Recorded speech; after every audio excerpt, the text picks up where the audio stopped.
বঙাইগাঁও জিলাৰ নিউ বঙাইগাঁও বৰটোলাস্থিত শিৱ মন্দিৰৰ দৃশ্য এয়া। কিছু লোকে এইদৰে আৱৰ্জনা পেলাই মন্দিৰৰ চৌপাশ লেতেৰা কৰিছে বুলি অভিযোগ উত্থাপন কৰিছে স্থানীয় ৰাইজে। এনে পৰিস্থিতিত মন্দিৰৰ যোৱাটো কঠিন হৈ পৰিছে ভক্তসকলৰ বাবে, লগতে সৃষ্টি হৈছে এক অস্বাস্থ্যকৰ পৰিৱেশ। এই সন্দৰ্ভত উচিত ব্যৱস্থা গ্ৰহণ কৰাৰ লগতে মন্দিৰৰ চৌদিশ পৰিষ্কাৰ কৰি দিয়াৰ বাবে বিভাগীয় কৰ্তৃপক্ষক আহ্বান জনায় স্থানীয় ৰাইজে।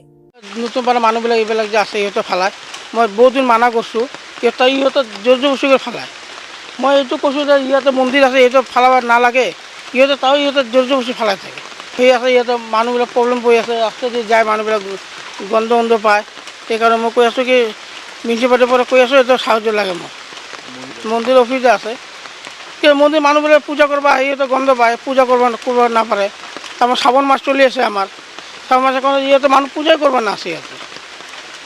সেইকাৰণে মই ক'লোঁ যে মিউনিচিপালিটিৰ সাহায্য মোৰ লাগে, সেইটো আপুনি সাহায্য কৰিব।